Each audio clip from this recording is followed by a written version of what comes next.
Hello, everyone. We're going to get started in just another minute or two. Thank you for joining us. I think we can go ahead and get started. Thanks everyone for joining us today for this webinar on fentanyl and harm reduction. Before we get to the main content and we hear from our presenters, I want to just say a little bit about our center. This event is brought to you by the National American Indian and Alaska Native Addiction Technology Transfer Center, which is located at the University of Iowa, and we're part of a national ATTC network. This project is supported by SAMHSA, and the content is developed by the presenter. The opinions expressed do not necessarily reflect the views or policies of SAMHSA or the TOR TA Center. Although we're gathered here virtually today, we also want to take the time to acknowledge the land and pay respect to the indigenous nations whose homelands were forcibly taken and inhabited. Please take a moment to read this land acknowledgement, which was created by 3 members of our team, Ella and Keely Driscoll, and Sean Bear, who you just heard.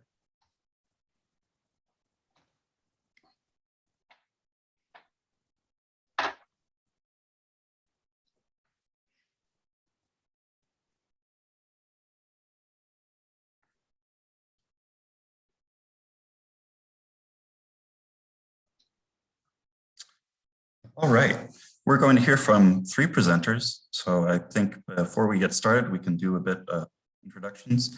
My name is Jeff Ladolter. I work for the center here. I'm here based in Iowa, and I've been with the center for about 3 years.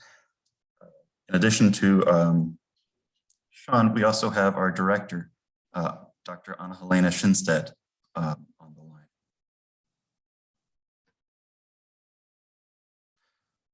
It appears my audio is going in and out. Dr. Tomlin, would you mind introducing yourself?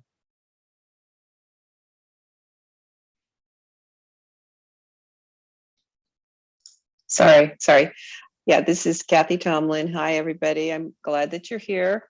I'm a consultant to the Behavioral Health Center, University of Iowa.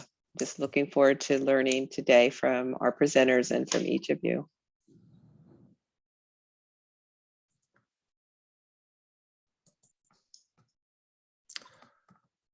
I think I'm going to keep my section brief until I can sort my audio issue, but we also have our government program officers on the line. William, could you introduce yourself and your coworkers?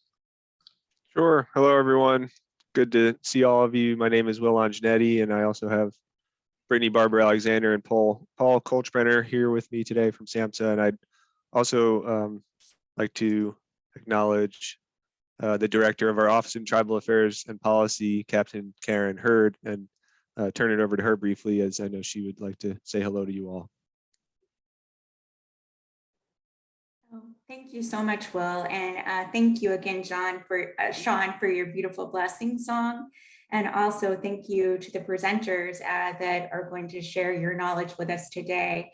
I look forward to spending this next hour and a half learning and sharing how we can best serve our tribal communities. So thank you for all the work that went into putting this together.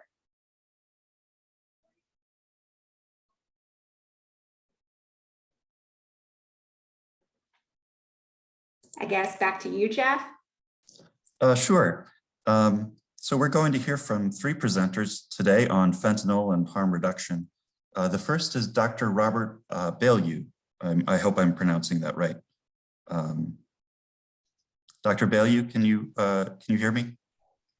Yes, thank you, Jeff. And you were spot on with the pronunciation. It's very difficult. There's too many vowels. So thank you. All right. Would you mind introducing yourself, and then we can transition right into your presentation? Of course, thank you. And thank you so much for the opportunity to present here today. My name is Robert Baillieu. I'm a primary care physician and senior clinical and practice advisor in the Center for Substance Abuse Treatment here at SAMHSA. And on behalf of CSAT, I'd like to thank you all for the work you do with very vulnerable patients around the country.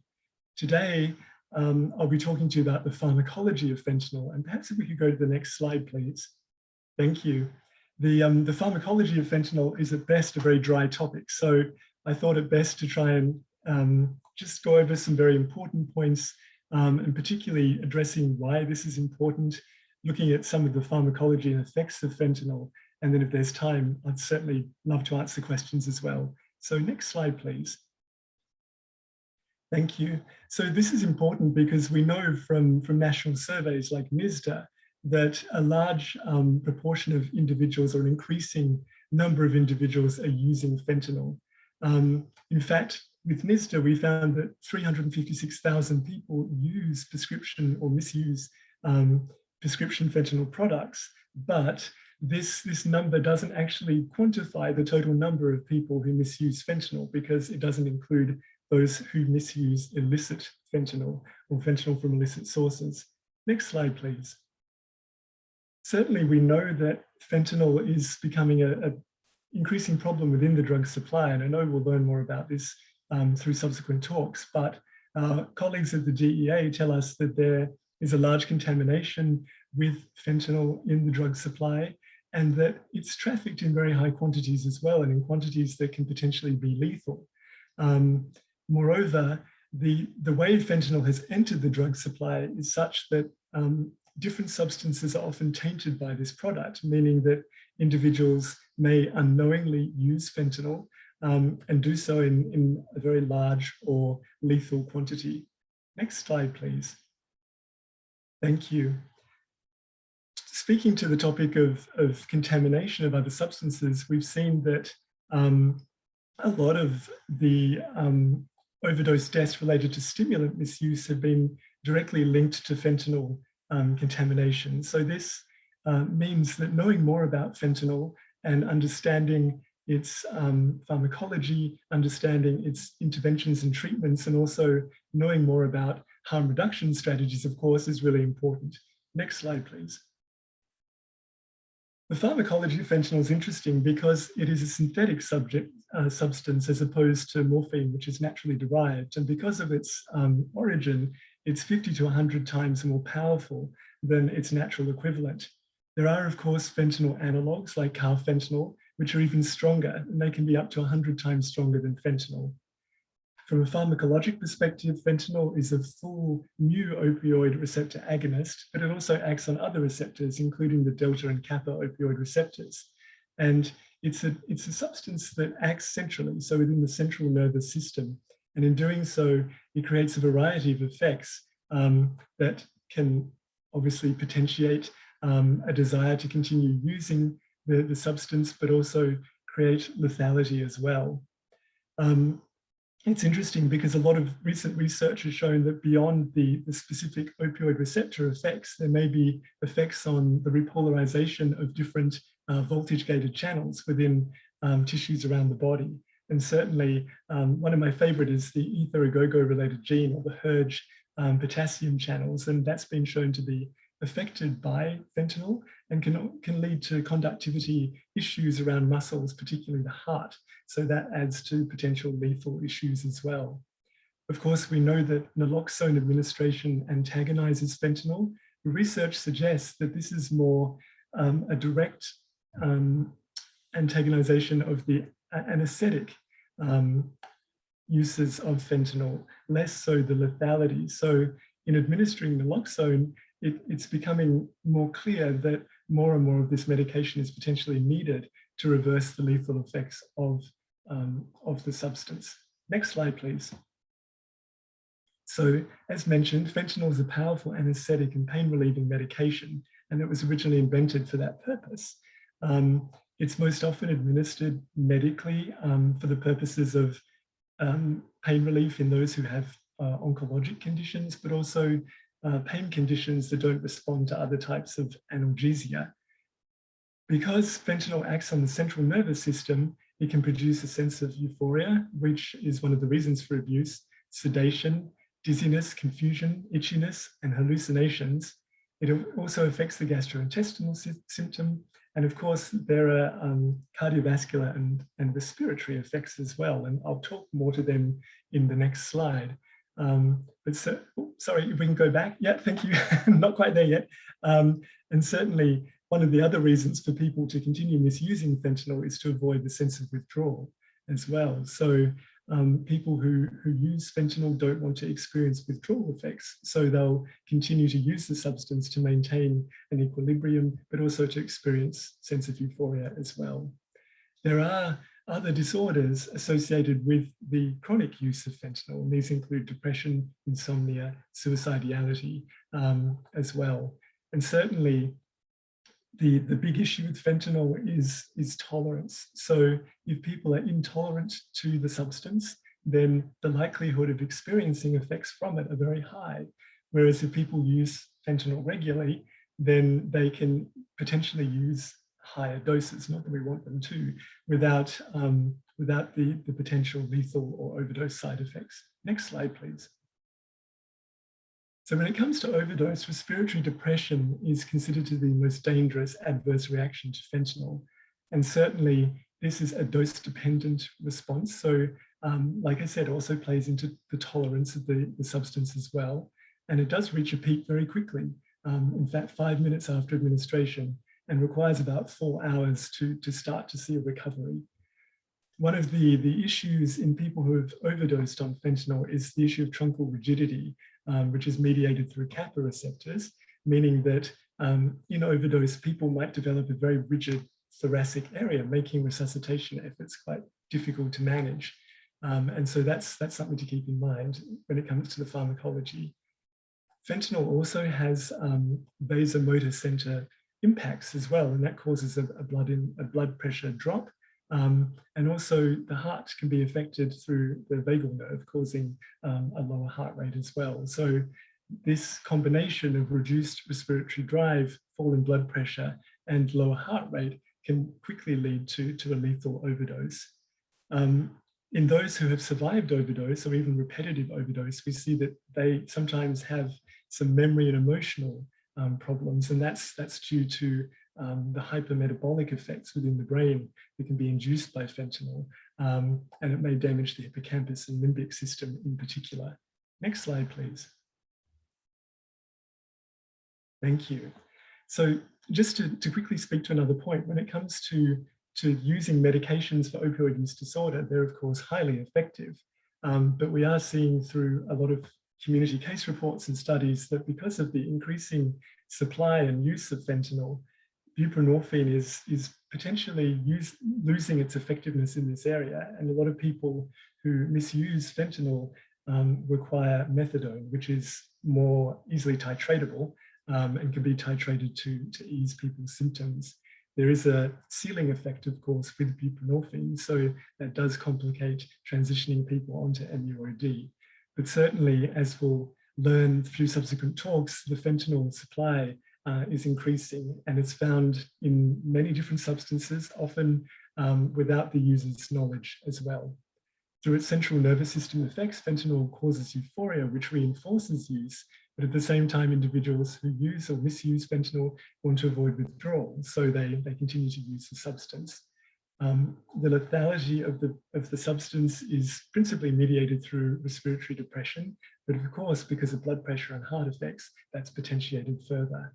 And of course, the acute reversal of overdose through naloxone is really important because it does displace the substance from the receptor, but we're seeing the potentially higher doses of naloxone are necessary to do so with fentanyl because of its strength. And again, medications for opioid use disorder are a highly effective treatment, but we are seeing an increased need for methadone in helping these individuals. So with that very quick introduction, I'll pause to see if there are any questions.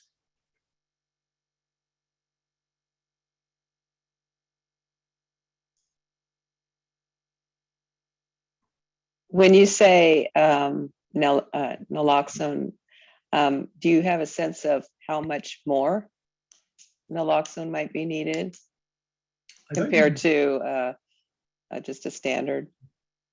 So often people will talk about the self-injector vials, and people normally give one, but then don't see effects in those who've misused fentanyl. So people have had to use 2 or 3 vials in order to start to see some reversal effect. So it's significantly more. Of course, it's perfectly okay to give more. The naloxone itself is fairly, it's not harmful in those who don't even have opioids in their system. So if there is any thought that this person might have overdosed on fentanyl, then providing naloxone 1 injector dose, 2, 3 is perfectly acceptable. I have a question. Can you guys hear me? Yes, thank you. It's about the euphoria that a person feels when they use fentanyl. Is there a progression from other substances to for a person to finally get to fentanyl, or do they start out at fentanyl? As far as I know, people are introduced to it through the drug supply. So some people will take it de novo, of course, and it's a very cheap substance. So it's not expensive, which is why it does infiltrate the drug supply so readily. But of course, people who misuse stimulants will often find fentanyl in that substance. But then, of course, people who misuse stimulants also misuse opioids at times to sort of counteract the effect. So it may be that people are using fentanyl knowingly for its intended euphoric and sedative effects, which counteract the methamphetamine effects as well.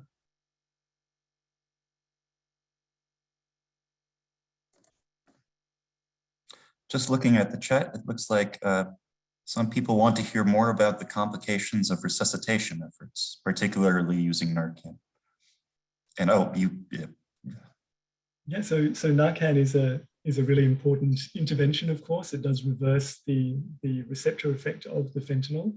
And then I saw a very good comment there as well, that people will move into withdrawal when they've had Narcan. So that's a management issue. It's really important, obviously, to stay with the individual, to try and get them or encourage them to move to an emergency department. And in the emergency department, there are sort of different measures that are used to help the individual with withdrawal. Certainly, the rigidity that people might have in their trunk area does complicate CPR efforts if that's necessary. And certainly there are sort of ways to overcome that medically with there's some drugs that can be used. Direct intubation is one way to get oxygen to the individual, and using Narcan as well can help to overcome that. Hi, Dr. Bailey. This is Will Longinetti, and I think one thing I've heard brought up in different times is, is there, or what if any risk is there to emergency responders, or if people are going to be operating fentanyl testing strips as a harm reduction intervention and might come into contact with fentanyl. What risk is there to people who might be around fentanyl? Yeah, that's a good question. Certainly, I'm aware of reports in the press saying that it can seep through your skin and things like that. I'm unaware of that actually happening. And so certainly the risk for people resuscitating someone who's misused fentanyl or using fentanyl test strips are extremely low.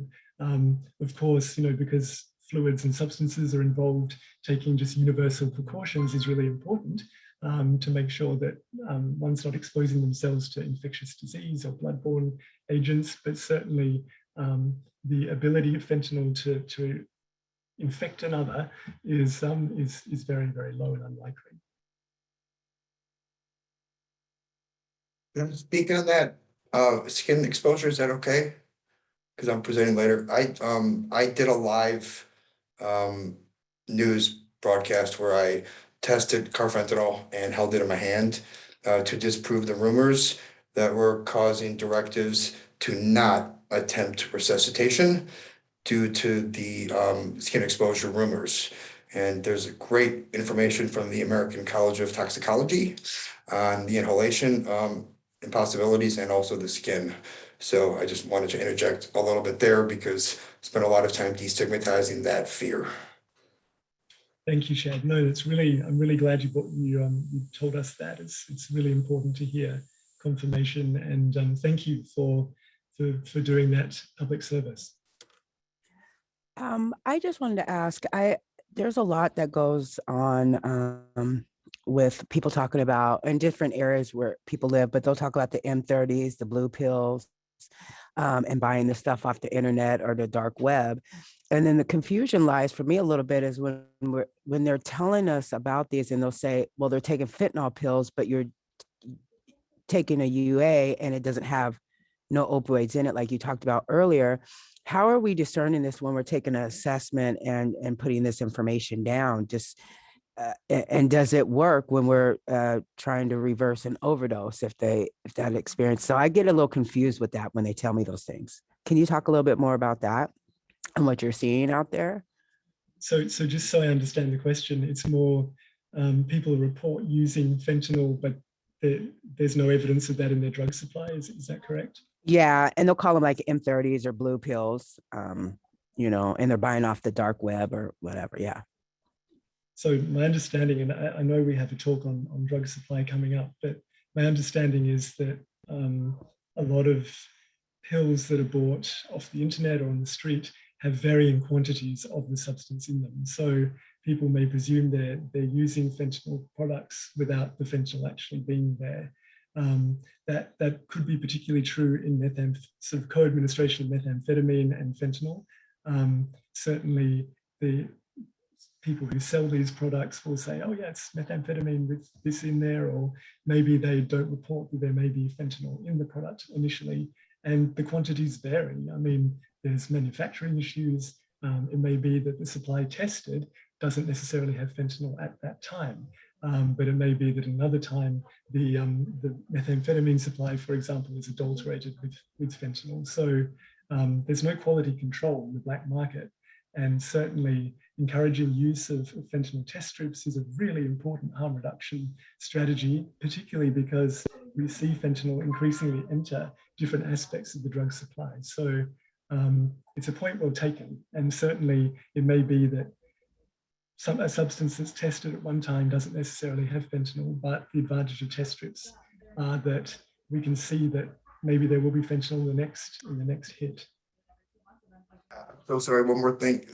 If you go on PubMed, there's a great research article on the off-label use of fentanyl test strips, and it does identify that all the analogs are not detectable yet because they don't have created the reagent to react to some of the analogs. So I believe as of recently, there were still 4 analogs which could not be tested for. So you could have reported use and no toxicology to back it up, but they could still have used. We just do not have the ability to do a tox on all of the analogs yet. Yeah, I had a question as well. Can you hear me? Yes, I can. Thank you. Okay, so I just had a question. As I said in the chat, it appears that fentanyl is replacing heroin use in our community as the preferred drug of choice due to its potency, which is also increasing, obviously, risk.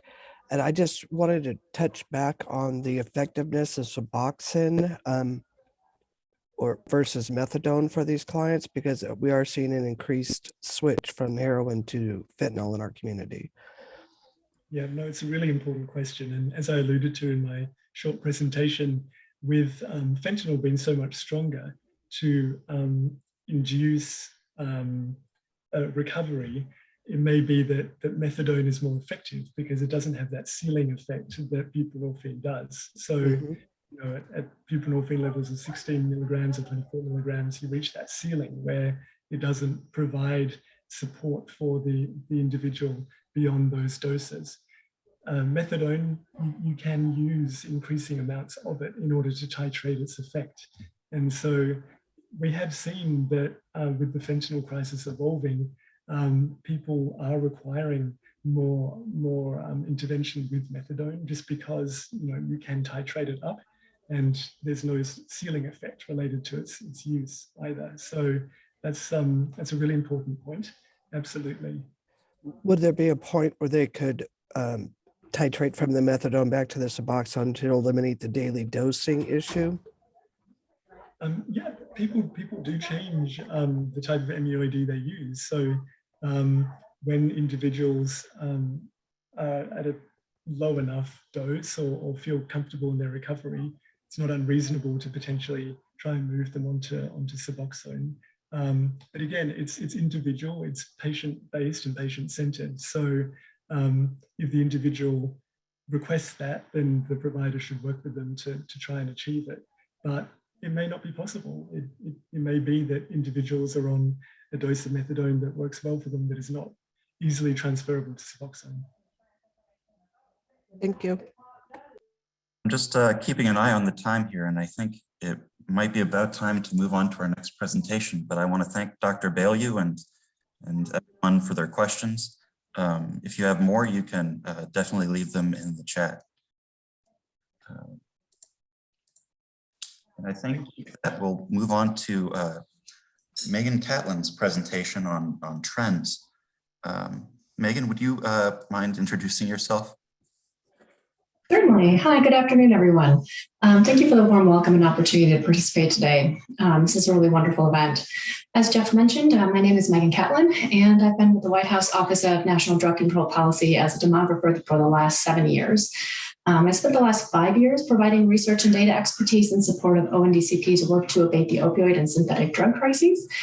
So I put together a number of slides here summarizing what we know about synthetic opioids, including clandestinely manufactured illicit fentanyl and its analogs, from our leading mortality and law enforcement data sets. So I'll be giving you some background up front and then moving through the majority of the slides I put together here that follow pretty quickly. But please feel welcome to interrupt me at any point with questions or comments that you have. Next slide, please. So the synthetic opioid epidemic. Here's the top line big things we know. Synthetic opioids, quote unquote, is a category that we use to talk about drugs like clandestinely manufactured non-pharmaceutical fentanyl, pharmaceutical fentanyl, fentanyl analogs, and fentanyl-related substances, and other non-methadone synthetic opioids. We're primarily concerned with the illicit and non-pharmaceutical forms of the drugs comprising this category, given DEA and CDC have determined that those are the ones that are driving the category's deaths, and that diversion of pharmaceutical products for illicit use is happening pretty infrequently. Fentanyl is a Schedule II controlled substance that was first synthesized by Janssen Pharmaceutica in 1959 for medical use. But since 2012, it's been increasingly clandestinely manufactured in illicit laboratories in China and then later Mexico as an illegal drug. The clandestinely manufactured form of the drug is overwhelmingly responsible for the devastating death toll that's inflicted by synthetic opioids.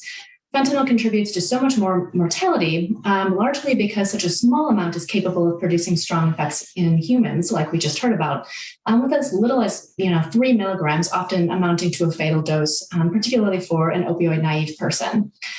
In 2020, more than 60%, or nearly 57,000 drug overdose deaths involved fentanyl and other non-methadone synthetic opioids. That's an historic number that's 55% higher than a year prior. That's just a devastating loss of American life that's reverberated through families, communities, schools, workplaces, and the economy. A quick note about analogs, as these occasionally get a good deal of attention in the media. Fentanyl analogs are substances that are made by an addition or substitution to the fentanyl molecular skeleton, which is done to alter its effects in the body, avoid detection by law enforcement, or to just create a new substance that falls outside the scheduling regime. Some are legal pharmaceutical products that are approved for human or veterinarian use, like carfentanil, but most are illegal or unscheduled with no approved use in humans. Fentanyl analogs can be more, less, or equivalently potent as fentanyl itself. And since 2010, we've identified 44 analogs in the United States. Using the principles of combinatorial chemistry, we're able to predict a total of 4,800 possible fentanyl analogs from the chemical components of the 44 analogs that we've identified. Illicit non-pharmaceutical fentanyl and its analogs are known to be mixed into other illicit opioids like heroin to adulterate its effects, but they are increasingly also sold as a standalone product, pressed into counterfeit prescription pills, and mixed into other non-opioid drugs like cocaine or methamphetamine. There's geographic and community variability in which products are most common, and I'll walk you through some of that in a moment. Prior to a number of key scheduling actions that took place internationally in China and in the United States in 2016, 2018, and 2019, fentanyl and its analogs were predominantly manufactured in China and then smuggled into the United States by a variety of means. But since 2019, direct shipments of fentanyl-related substances from China have declined to almost zero. But fentanyl synthesis has since shifted to Mexico, and so we really haven't seen a decrease in the number of Americans that are losing their lives to these substances. All right, so knowing what you know now, let me walk you through a number of visualizations that highlight these points taken from CDC's overdose death data and DEA's drug seizure databases. Next slide, please. Thank you. A couple real quick things you need to know about the death data before we get started. One, these data are grouped by the International Classification of Diseases medical codes. There is no code specific to fentanyl or any of its analogs. These substances fall within a larger category of drugs called synthetic opioids other than methadone or Pseudom, which includes all of the illicit opioids that we just talked about, in addition to some legal prescription medications like tramadol. Deaths involving clandestinely manufactured fentanyl overwhelmingly drive this category, though, so you'll oftentimes see the two terms used interchangeably. Second, these data come from death certificate data and are considered final only through year-end 2020. CDC has recently begun releasing provisional predicted numbers of deaths, which I've included for you to take a look at, which are only through the 12-month period ending June 2021. Okay, let's flip through some data here. Next slide, please. All right, so here's the trend in total domestic drug overdose deaths. As you can see here, they've risen just exponentially the last couple of decades and are estimated to have exceeded 100,000 deaths for the first time in the 12 months ending June 2021. Next slide, please. When we break down the trend in total drug overdose deaths, it looks like there's a few lines missing here. You might have to, there we go. I didn't realize there was animation to this, I apologize. So when we break down the trend in total drug overdose deaths into the leading drugs comprising the category that these deaths are attributed to, it's clearly apparent looking at that red line there that deaths involving Pseudom are, behind the dramatic increase in overdose deaths that have been observed the last 5 to 6 years in particular. Next slide, please. So these next 4 slides, I'll ask that Jeff, or our moderator here, start clicking through relatively quickly while I'm talking. They show county-level rates of death involving Pseudom and 5-year aggregates to give the rates some stability. As you can see, deaths involving Pseudom have risen in most places, but particularly in states east of the Mississippi River. That area has historically struggled with opioids in general. However, Pseudom is definitely reaching the West Coast now too, and there's no reason to expect that the impact of Pseudom will continue taking root over there as well. Next slide, please. So part of the dramatic increase in deaths involving Pseudom in the last 5 or 6 years has been the growing co-occurrence of Pseudom in overdose deaths that also involve other opioid and non-opioid drugs. In the charts on this slide and the next one, the red lines represent the total number of deaths involving a particular drug, like cocaine or heroin, and the blue line represents the curve in deaths involving substances, if you were to kick out any of the deaths that also involve Pseudom or Pseudom played a role in it. It's unclear from these data whether Pseudom is being ingested concurrently or consecutively with these other substances in single or multiple illicit products, or where people consistently realize they are ingesting fentanyl or other Pseudom at all. DEA and CDC believe that all of these scenarios are occurring in unknown degrees. There are individuals who seek out products that contain Pseudom. There are others who are unaware or are actively trying to avoid Pseudom. People who are using products that contain both Pseudom and other opioids or non-opioid drugs like methamphetamine cut with fentanyl. And there are polydrug users who are using these substances independently of each other in a variety of different forms and products. Next slide, please. So here are the trends for Pseudom with prescription opioids and psychostimulants, which is a category driven by deaths involving methamphetamine.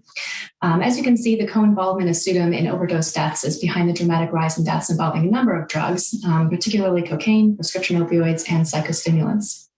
Next slide, please.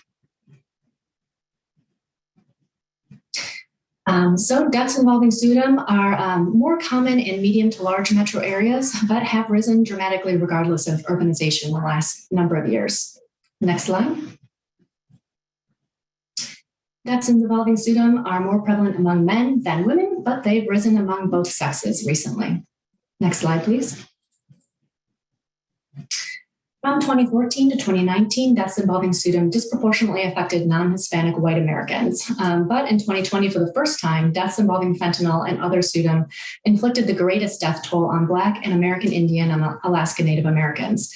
Every race and ethnic group have seen rates of death involving Pseudom rise in the last 5 or 6 years, though. Next slide, please. Here I've broken out for you the percentage of overdose deaths in each HHS region that involve Pseudom. Generally speaking, deaths involving Pseudom are more prevalent in states east of the Mississippi River, as we saw in those heat maps earlier. States west of the Mississippi typically have greater mortality associated with psychostimulants and methamphetamine. Next slide, please. Okay, let's turn our attention now to some of the things we know from our central law enforcement seizure databases. Here's some background information on the data sets used in the coming slides, but the most important thing that I want you to know is that the data are anywhere from 1 to 9 months lagged. Where it was possible for me to do so, I tried to predict missing values for you for a more complete 2021 picture.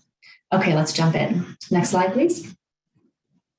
Great. So here I've plotted for you trends in numbers of seizures and leading drug types and categories, including fentanyl and fentanyl-related substances in blue. These substances are predicted to be the second most common drug seized by law enforcement domestically in 2021 after methamphetamine. In the same way we saw for deaths involving Pseudom, we see that numbers of seizures involving fentanyl and fentanyl-related substances have risen dramatically in the last 5 to 6 years, which supports the use of law enforcement data as a proxy measure for domestic drug supply that's available for use in communities and that's associated with drug demand. You see a drop in seizures across drug types in 2020 due to the pandemic, but numbers are predicted to have quickly rebounded here to pre-pandemic levels in 2021. Next slide, please. It's not just the incidence of seizures, though, that have increased. The total kilogram quantity of fentanyl seized has also increased noticeably. And when you consider the average kilogram amount seized per seizure event, we see that this metric is rising too, such that an average of 2 kilograms of fentanyl is being seized with each seizure in 2021, which is an all-time high. Next slide, please. Fentanyl seizures are most numerous in the Northeast and South, which also tracks with where the greatest mortality involving this drug is observed. This said, seizures of fentanyl have risen most quickly in the West in recent years. Next slide, please. Fentanyl is available for use in communities in a variety of forms. The most common form being powder, and the second most common being pills or capsules. Availability in pill or capsule form, typically marketed as a counterfeit prescription opioid, has become increasingly more common in recent years. Next slide, please.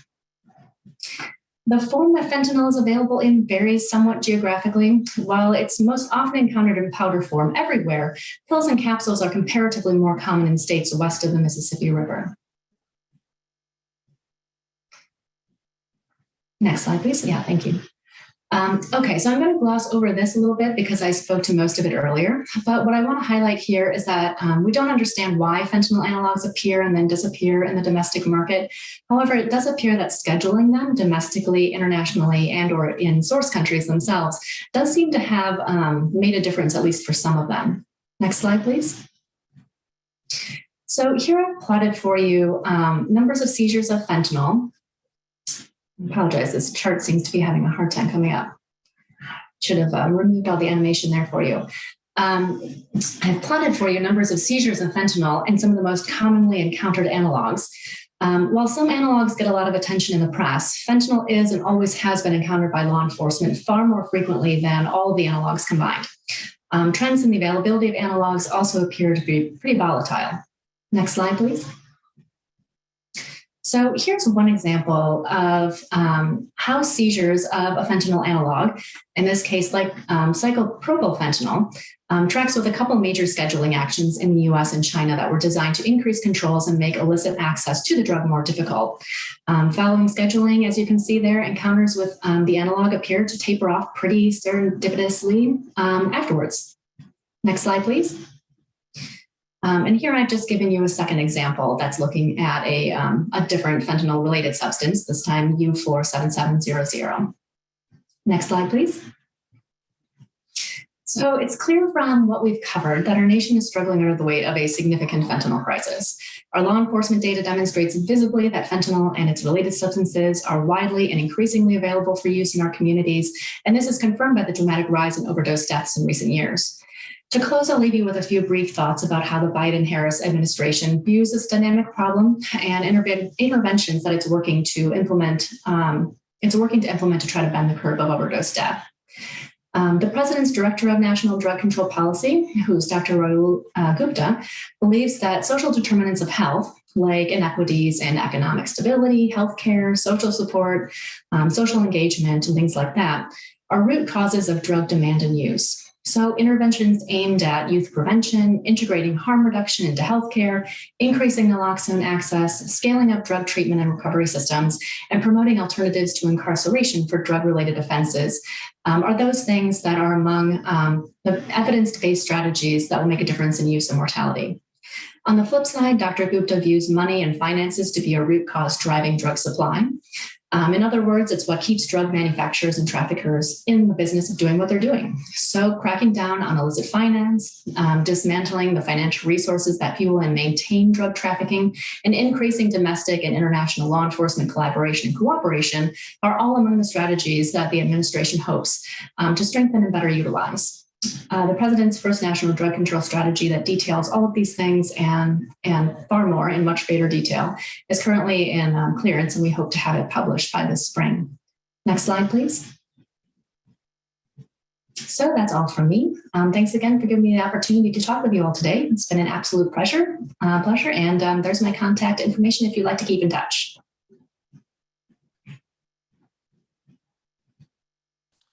Thank you, Megan. That was so much great information. Would you mind answering a few questions? Absolutely, happy to. I see in the chat, one person asks, the previous were showing seizures of over 70% categorized as bags. And they ask if these were bags of powder or bags of heroin. See if I can find it here. I think you might be muted, Megan. I am muted, thank you. Right, so it's difficult to tell, which is why I left it there as a category in and of itself, even though it accounted for a very small portion of the seizures. I would assume that it's powder, but it's possible that it is a bag of pills. DEA is working on giving fewer field options for folks, or maybe more to get some more granular information to kind of make situations like this more clear.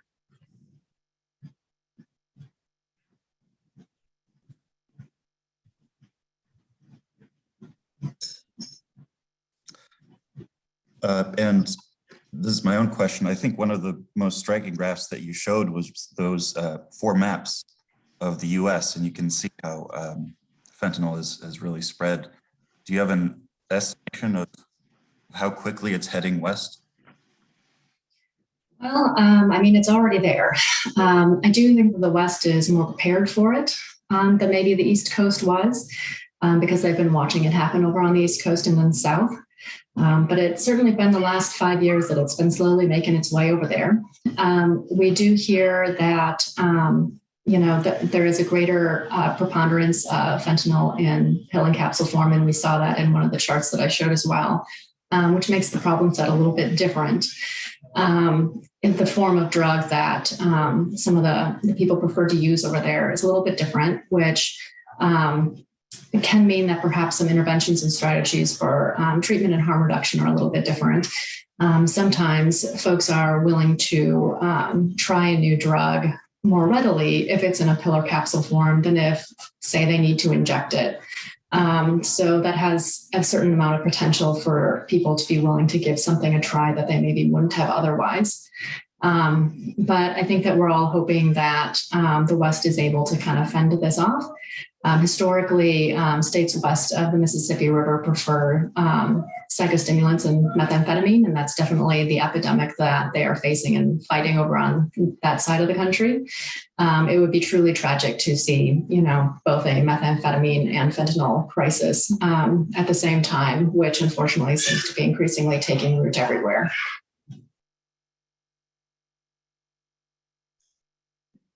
Is there a way to tease out the specific ethnic groups, for example, Native Americans, a little bit more refined from this data, from your data sets?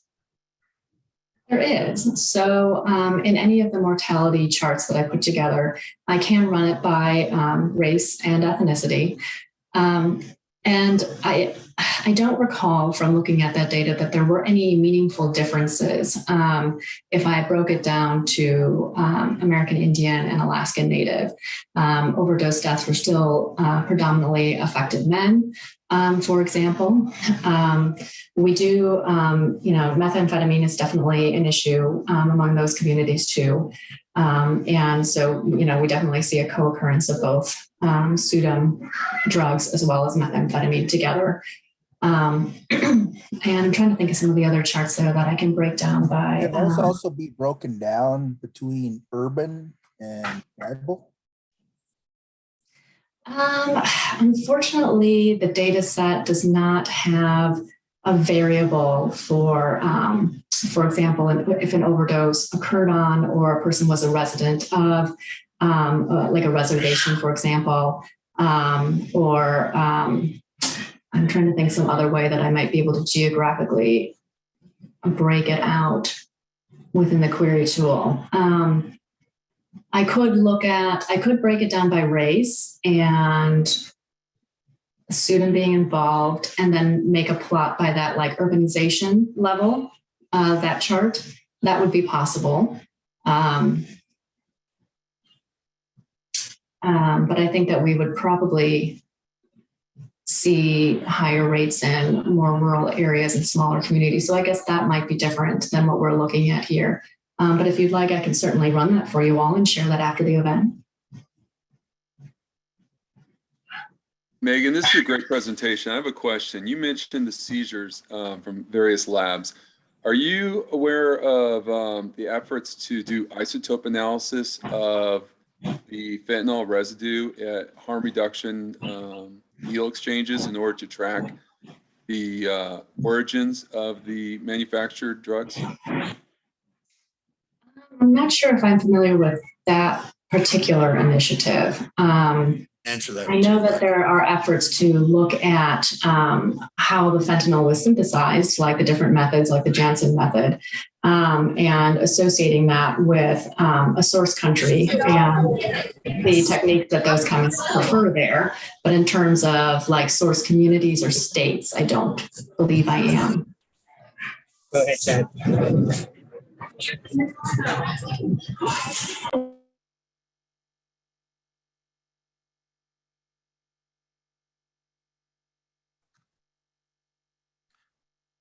Right, I think it's just about time to move on to our last presenter. But I see there were a few questions in the chat that I don't think we've answered yet.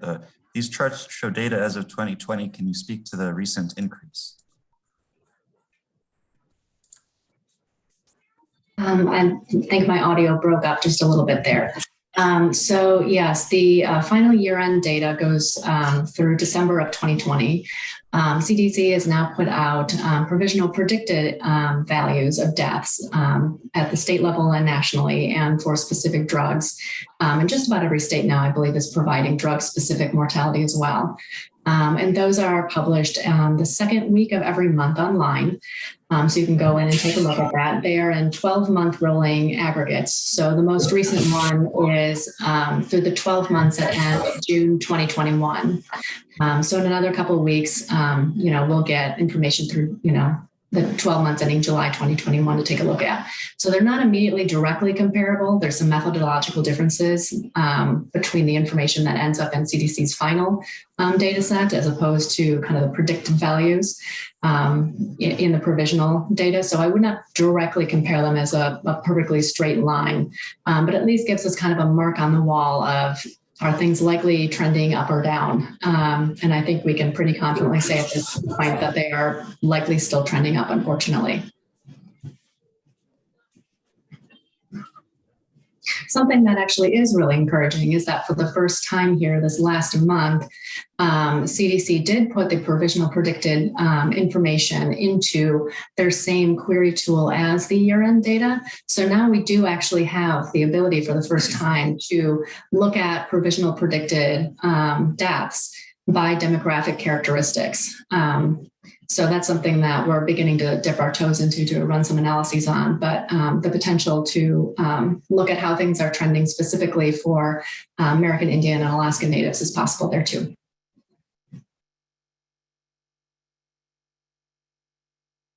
Megan, thank you so much for all this information.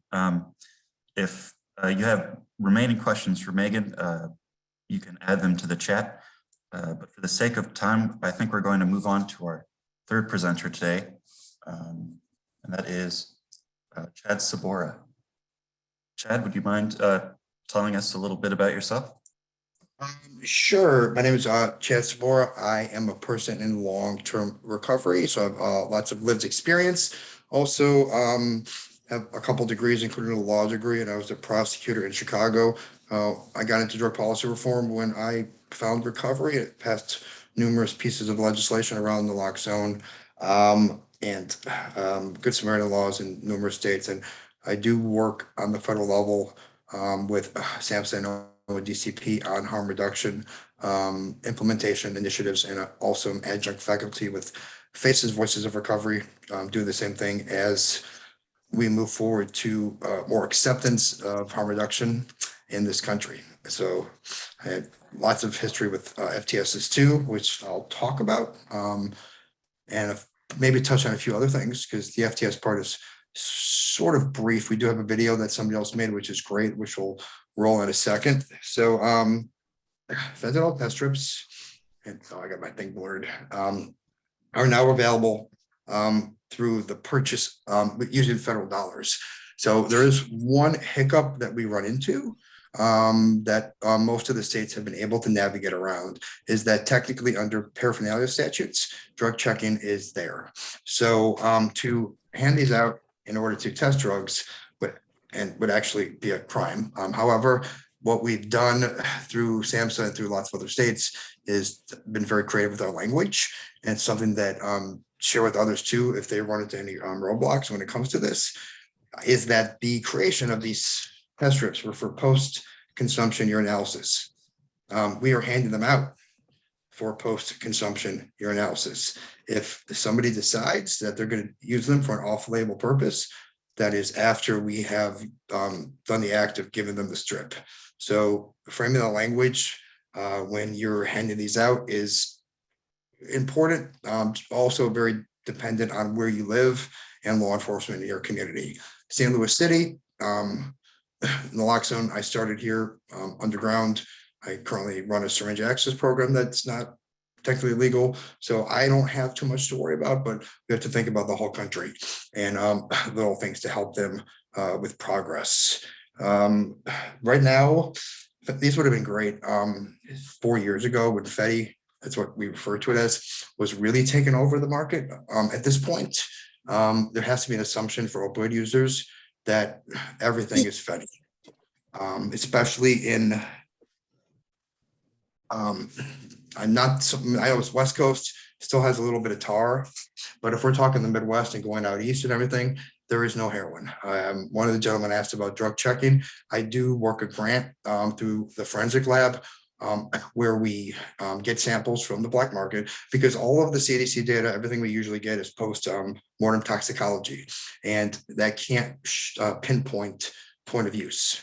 So we know there's some contamination. We know it's polysubstance use, but all the data from the post-mortem toxicology proves is polysubstance use. So what we want to do is be able to actually test the supply, which I've been doing in St. Louis for about 6 months. And I've already talked to some folks at federal level about starting to identify transportation routes and setting up different testing points. So maybe we could identify specific areas of adulteration. So, and then these would have been great. Like I said, 4 years ago. Fortunately, Dr. Katz was not a fan. Thankfully, we have these now, and especially when we're seeing this massive increase and contamination with pills. So we have what are called M boxes on the black market, which look like Percocets, but they're like the other doctor spoke, Xanax, counterfeits, and then we're also seeing contamination in MDMA, ecstasy, and with the lean supply. And as far as indigenous individuals, I'm not sure about the use of lean in that community, but it is a drink made up of promethazine and codeine typically. And right now it's cheaper to use Fetty. So that's a little breakdown on all that. The analogs will continue to be manufactured and might continue to take over the market. So I don't foresee a massive shift in the supply towards something safer. It's completely unregulated and it's very dangerous. And I'm not one to ever have a fear-based platform because I was a child of the AIDS DARE program and spent 17 years in use. However, it's very scary right now, especially the cutting techniques that are used by most drug sellers. Fetty has a much different molecular structure, especially when you're attaching ions with the different analogs than heroin. So your standard cut, which is diphenhydramine, Benadryl, and the standard way of mixing drugs, it doesn't work for even disbursement. So the supply is just extremely dangerous right now. So we're encouraging everybody to test their substances. You know, there's 4 rules that if everybody follows, everybody lives. And they're very simple. And there were barriers to those rules, but we removed them. So I want to make sure people have them handy. The first one is never use alone. Can't reverse you on overdose, even if you're using a stimulant. There may be that cross-contamination, maybe polysubstance, never use alone. That barrier was you couldn't always not use alone. We have a national hotline, neverusealone.com, where you can find the 800 number and somebody will answer the phone. Stay with the person for about 20 minutes because that's typically when most overdoses occur. And if they become unresponsive, they will call 911 to their location. In Missouri, our overdose immunity law, I wrote it, covers that situation. Other states may not. We may have to have an arrest and then have the courts interpret the language a little bit. Number 2, always carry naloxone. In most major cities, naloxone is readily available. However, some rural areas don't have access. So we do have a mail-based free distribution service, nextdistro.org. We ask that people don't access this service if they can get free naloxone in their area. But if they can't, if they go to nextdistro.org, fill out the forms, we ship them naloxone. I do most of the Midwest shipping. Test kits for opioid users. I mean, this would be it.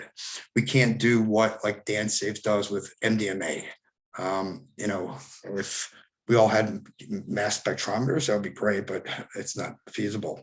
Number 3 is go slow when you're using, especially with supply changes, dealer changes, all the inconsistencies on illicit black market.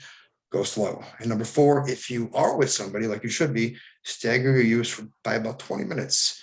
You can't reverse each other's overdose if you use at the same time and fall out at the same time. So those 4 key rules will keep people alive. Thinking about some other things that had been said. Fentanyl does, most of the analogs do not have a stronger affinity to the mu receptors.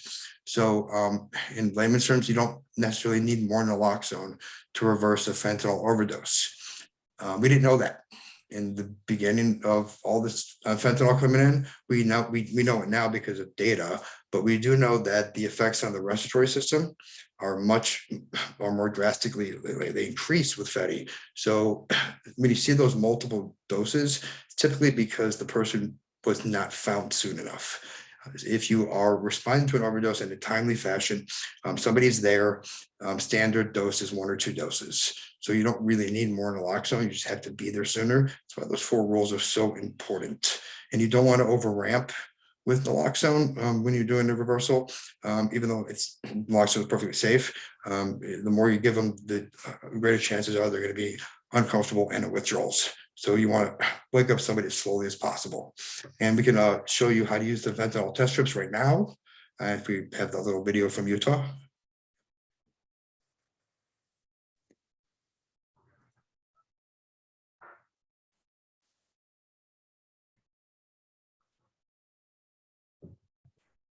So I'm going to go over how to use the fentanyl test strips and how to read it.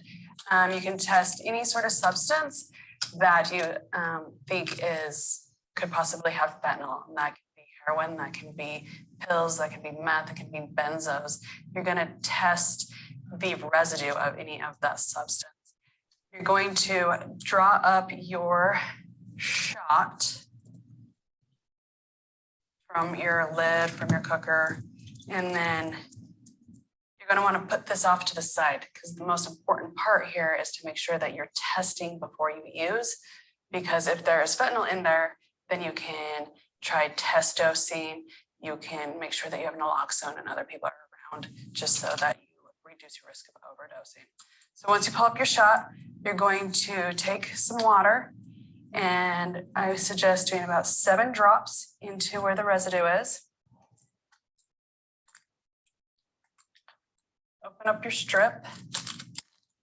You're going to dip it into the water for about 15 seconds. You will see pink start coming up once it starts absorbing it.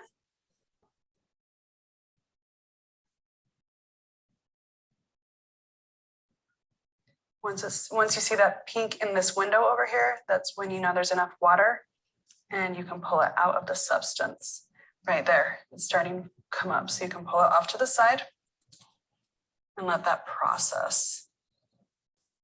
I'm going to do 2 different tests. One will be positive and one will be negative. So same process for this. You're going to bring up your shot, dilute it with about 7 drops of water, and stick the test strip in it, white side down.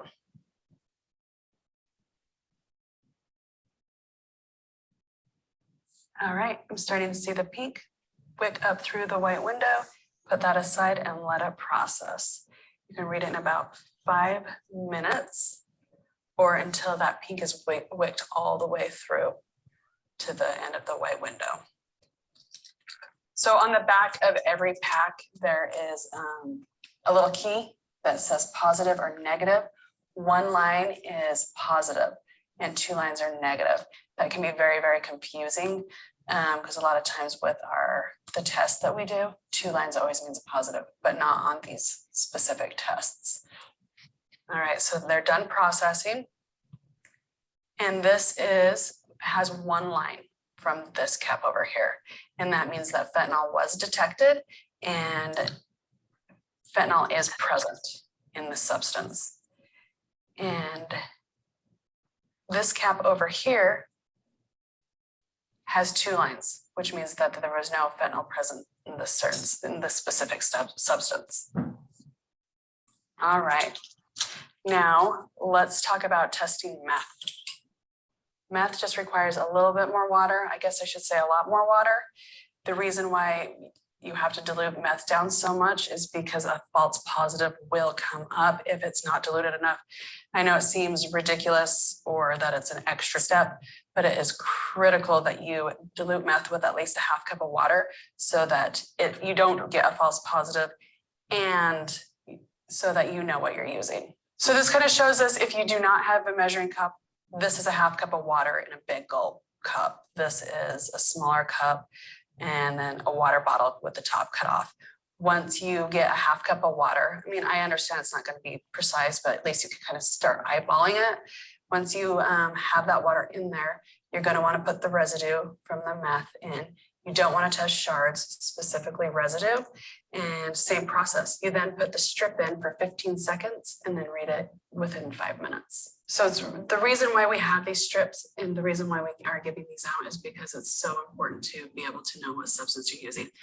Fentanyl is very, very potent and is in substances that you aren't aware. So if there is fentanyl present, and you are aware of that, it can reduce your risk of overdose.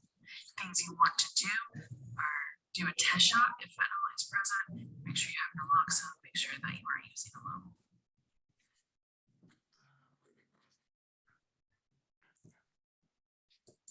So as you can see, very easy to use.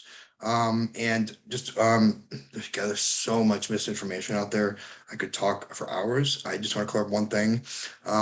When we hear about strengths of opioids, when we hear that carfentanil is 10,000, 5,000 times stronger, doesn't mean what people think it means. Opioids have lots of different functionalities. So the four major ones to focus on would be, the affinity, the strength at which it attaches to your receptors, amount of dopamine it releases, how it paralyzes the conversation from your brain to your body for pain signals, and then the respiratory depression. All of those things are independent. So when one area is stronger, that doesn't mean all of them are stronger. Carfentanil is a wonderful example because it doesn't release 10,000 times more dopamine.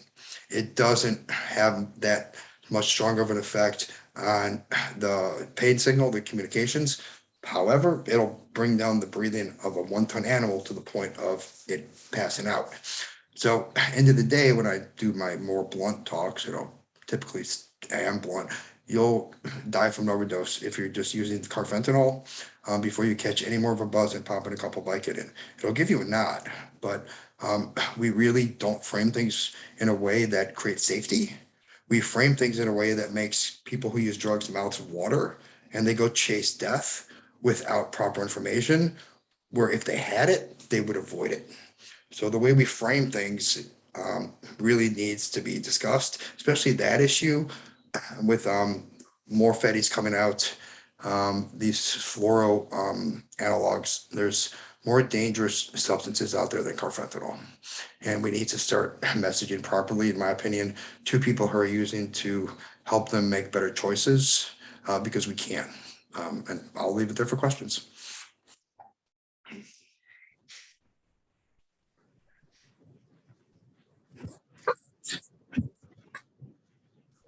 Yeah, hi, Chad. This is William from SAMHSA. Thank you so much for being available today. And as you mentioned, SAMHSA, we've now, announced a couple months ago that grantees can use grant funds to purchase fentanyl test strips. And, unfortunately, we didn't really send out much guidance after we made that announcement. So in talking to, people on the TOR grant, there's a lot of kind of misgivings. And as you said, like, misinformation.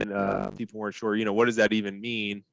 Fentanyl testing strips, like some people said, we already test for fentanyl in our UAs, but I guess for some people who maybe are still new to this and thinking of implementing this, what can you say about concerns that this might just help some of their clients who are actively seeking fentanyl to just more easily find fentanyl, or just some of the we were actively seeking fentanyl in the 90s and early 2000s. Now, a lot of us are actively avoiding it. So there's a lot of misplaced understanding there that some people do prefer fentanyl, but these save lives, hands down. Somebody asked about, we don't have it. This has not been out long enough for us to have any real large data polls. And then we also have to come up with questionnaires and things to qualify effectiveness. So that is being worked on. If you test fentanyl to positive for fentanyl, somebody is probably still going to use. Adjusting your dose would be a guessing game because you don't know what analog it is. You don't know how much is in there. This isn't a spec, it's just a strip. So we just want people to be aware and to be safer. Hold on, there's other questions. Let me see real quick. There's one question that I wanted to look at. Sorry. Ooh. Sorry, I'm so almost there. Okay, I'm missing questions. Your state considers that paraphernalia individuals are afraid to have strips. Well, in those situations, you have to use, people who use drugs are of great value in so many areas. And their whole existence is devalued, by us putting in the factor, they use an illicit substance. Secondary exchanges, individuals that are already engaged with other users are access points for people to get fentanyl test strips, to get naloxone, to get clean syringes. So you have to make sure that you have community buy-in for people who use drugs, and that you are able to employ in some form or fashion, and even if it's volunteer basis, somebody to assist if those individuals are nervous about coming to a more brick and mortar type facility. If they're more comfortable talking to a peer, well, their peer is going to be somebody who uses drugs. And if you have a question, feel free to unmute yourself as Yeah. well, or continue. Is there to so put many, them there's in. questions I'm not going to get And, to. Yeah, we can No, kind of go through them, and just, I know somebody, Steve had said, if you test positive, so what do you, what's the client supposed to do? And I guess that kind of gets to, like, if a program's going to try and implement this, what would a protocol look like? Do you have anything you can it would refer be- people to, or obviously people don't want to be held liable for telling a client it's safe to use fentanyl. How do you, how do people protect? Well, we're not, I mean, against that? we're giving them those 4 rules. We're giving them the fentanyl test strips. They know what they can do with them, and that's more safety tools than people who use drugs have ever been provided before. So this is not new territory globally. It's new territory for the states. We're still fighting for syringe access funding, and it's, we're the only country that doesn't do that. So we're very, hard pressed here for change. The new administration, the new leads at SAMHSA, ONDCP, are a breath of fresh air. So all this stuff, is it works.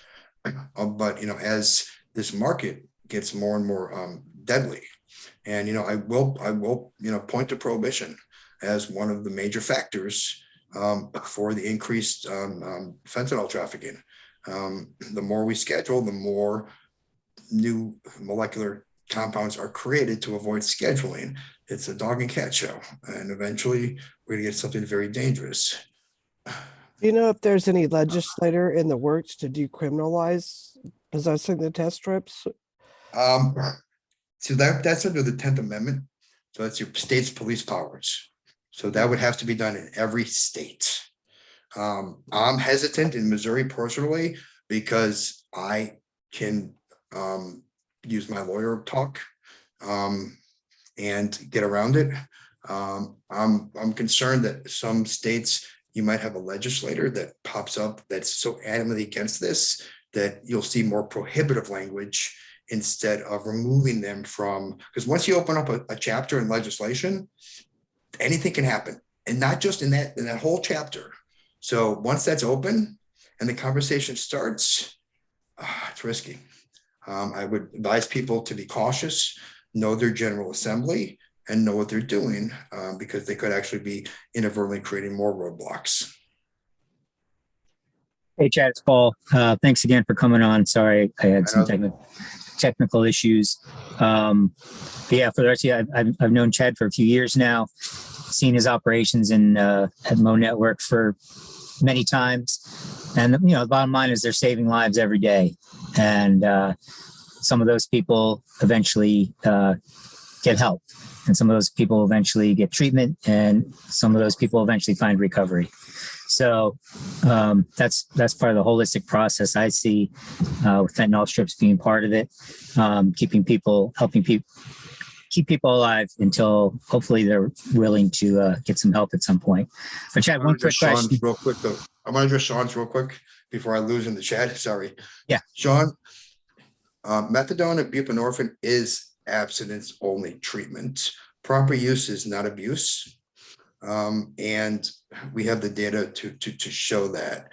So, I mean, you have that is a line that cannot move when you're talking to treatment centers. That is recovery. Recovery is SAMHSA's definition of recovery: quality of life measurements. And proper use of medication is recovery, as long as it's not creating that criteria for SUD. So we have to avoid, you can't get IRB certified to do a comparative analysis between non-MAT and abstinence only treatment, because the dropout rate and fatality rate without medication is so high. So feel free to, if you run into anybody, call me. I'll be happy to talk to them. This is Sean. I'm sorry, Paul. I understand the use of harm reduction. I was the only counselor where I worked using harm reduction at the time. So I understand that process. But the thing about is with IHS, Indian Health Services, and many of the substance use programs within any country have always been abstinence only. So those are the ones that need to, you need to kind of talk to. So I mean, you you can read the big book. It's funny because the big book of AA is a book of harm reduction. If you read things in there, and you know, it was framed this way from a Supreme Court case in 1919, unfortunately with treatment. But you know, we can talk offline if you want. I can give you some good talking points. I'll put my number in the chat to help talk about this because they're killing people. Oh, there's the chat. Yeah, on that note, what would you say to court-ordered people that are, mandated for abstinence? Well, courts, I mean, in Missouri, I passed a law that states that judges can't play doctor. So I would suggest others do the same because clinical decisions should be based in science and not morality. Nice work. Sorry, I'm trying to get my email in here. So most of those decisions are based in a view of morality because of the Puritan movement in the 1880s. Still hanging out on us today. So I would work on those barriers that exist and remove the option for those judges to make those decisions because they have no place. Missouri's law states you can have people prohibited from entering a program or required to come off FDA approved medication. You know, yada, yada, yada. I can send it to you. We can't allow this to continue. I'm not just talking the Matt. What's that? I wasn't just talking the Matt prescribed substances. I'm just talking across the board. Okay. Across the board. I mean, across the board, it's a whole shift. It's a toxic environment of fighting with it. And I'm a former member of the 12-step community, and I have been ousted by them because of my viewpoints. But we don't stop because we have the data and we keep pushing and keep pushing. You know, MAT saves lives and MAT is recovery. Oh, I thought I put my email in there. Hey, Chad, Chad@network.org. All right. I have one a quick question, thing. Chad. Go ahead. Yes, I could please. ask. Oops. I'm sorry. So I really believe in harm reduction, and we have a harm reduction program here, but we don't expand it very much because I think people are afraid that the fentanyl strips won't pick up the fentanyl. And then that someone who used it will think the drug is safe, and then they use it and then they overdose. So what do we say to that? Does that happen? I'm sure it's happening somewhere, but and how often does that happen? So if we wanted to do a good, like when you're doing this much is good and this much isn't, but let's use this because it's 80%. I'm looking for that. Can you give that to me? No. Okay. Because I mean that's an unmeasurable number. What we as somebody that's like engaging a drug user in harm reduction is we're invited into their space. It's an invitation. And we're there to like help them achieve their goals and reduce harm to themselves and to their community.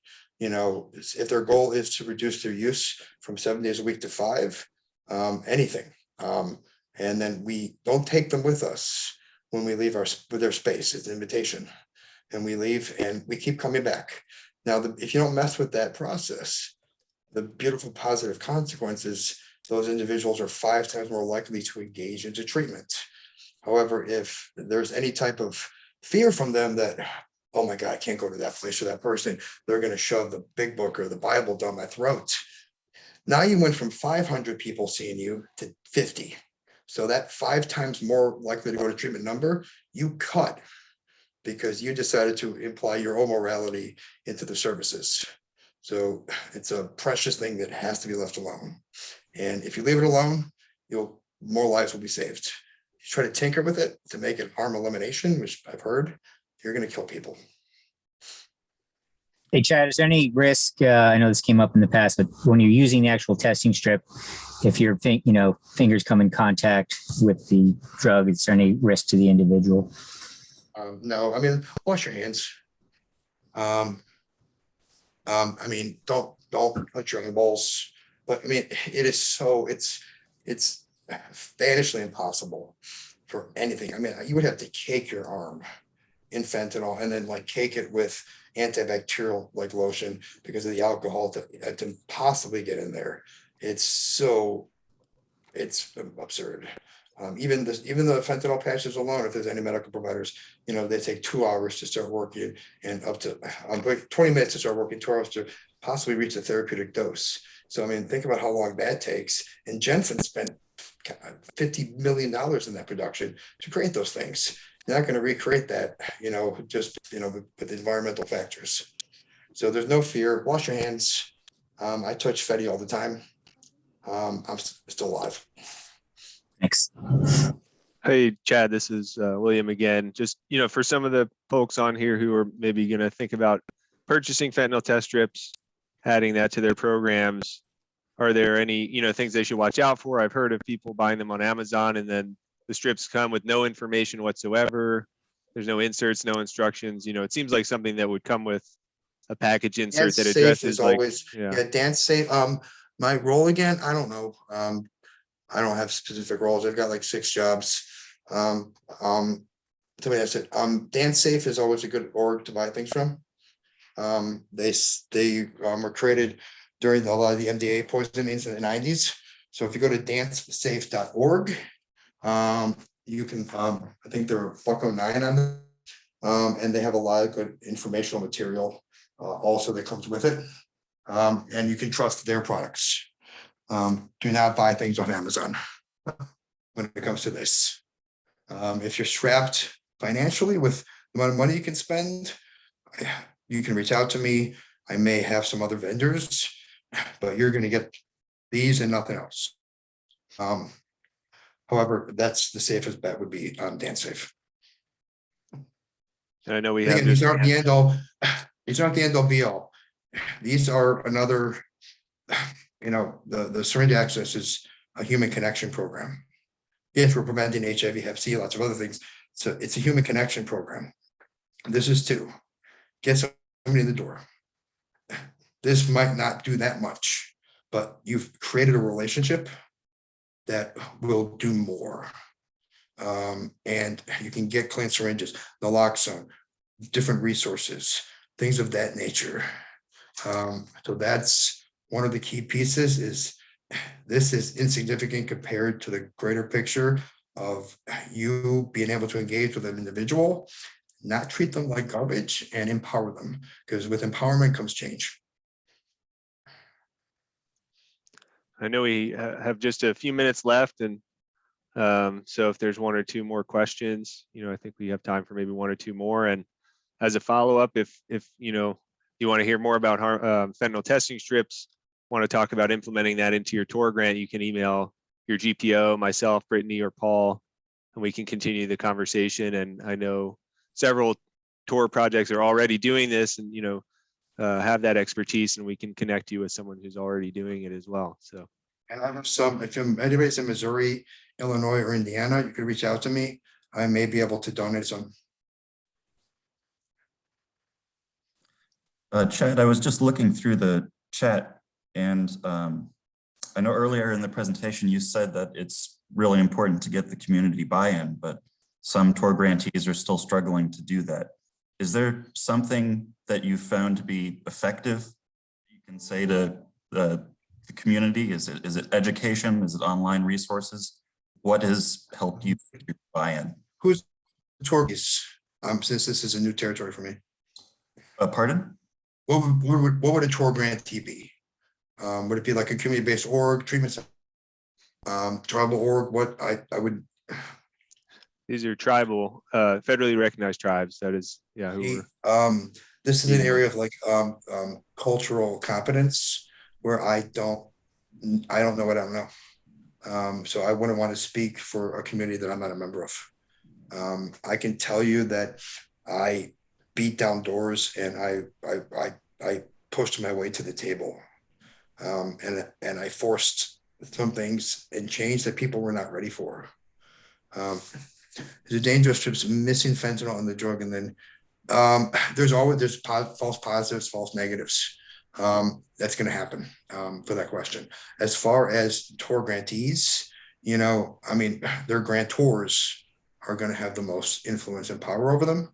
And then also, you know, this belief system that we all hold, you know, about drug use is generational, you know, Jungian's collective unconscious. So our job right now is to start shifting that collective group thinking about people who use drugs, drug policy, all of this, you know, so we can effectuate real change for future generations. It's not going to happen in my lifetime, but we have to start that shift now.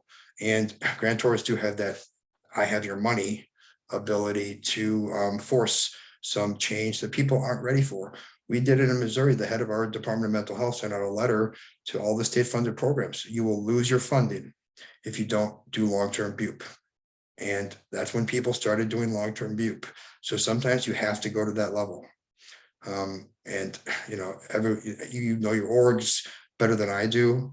I'm just telling you what I've seen others do when there's been resistance to change. You know, there's some options. It's getting close to the time to finish. I want to thank you, Chad, for your passion and advocacy for people suffering from addiction. I also want to acknowledge all of the TOR grantees' work trying to address in Native American worlds the devastating effects of opioid dependence and overdosing.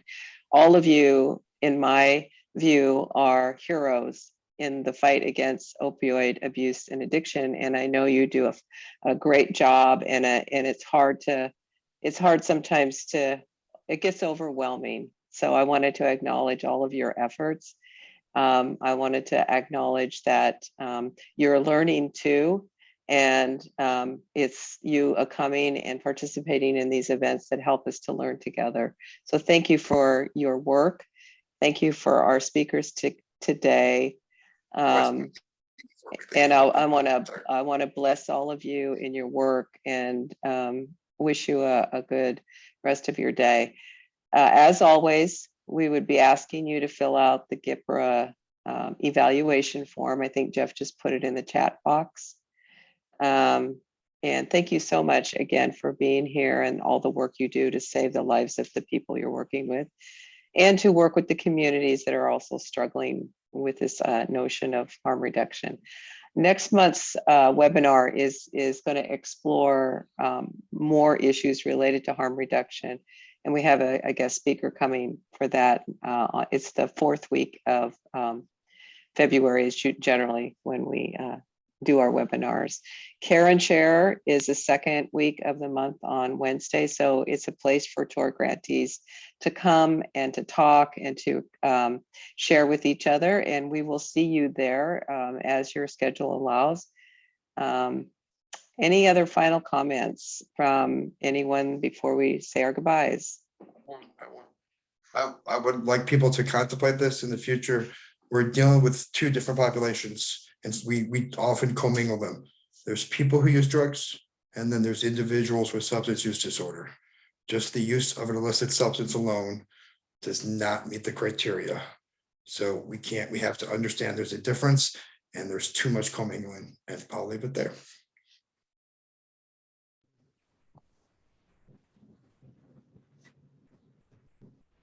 I just want to say thanks to Chad and all the presenters, and thanks to everyone for being here. This is great.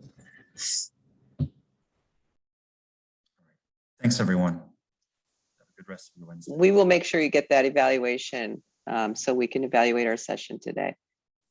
Right. Bye, everyone.